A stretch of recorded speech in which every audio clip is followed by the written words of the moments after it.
The objectives of this retreat, which is under the title Understanding the Implications of Government's Relations with the IMF, are one, to establish the issues that have been identified by the IMF mission and the priorities of government in the context of present realities under the President's transformation agenda.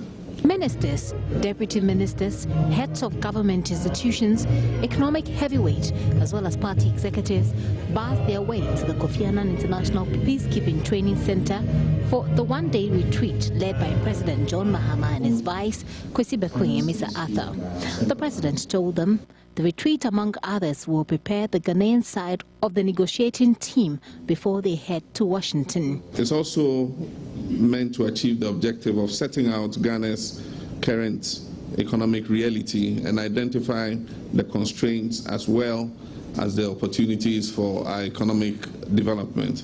It will also aim to discuss the implications of a possible fund program for the budget 2015 and our medium-term development plan.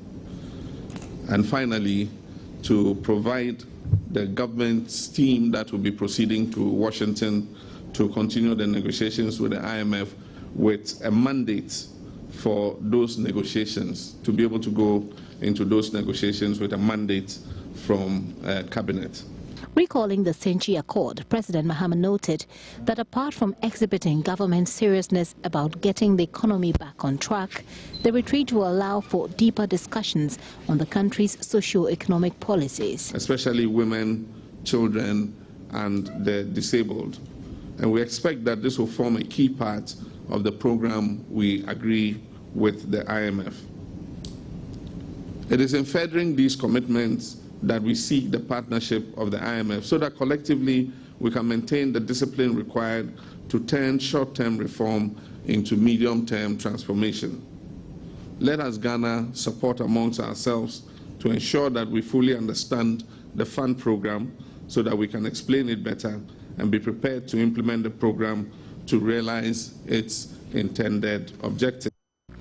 The team negotiating on Ghana's behalf with the IMF includes officials from the Ministry of Empowerment and Labour Relations, the Finance Ministry and Bank of Ghana, the Gender and Social Protection Ministry, as well as the Trade Ministry. It is led by former Finance Minister Dr. Kwesi Boche.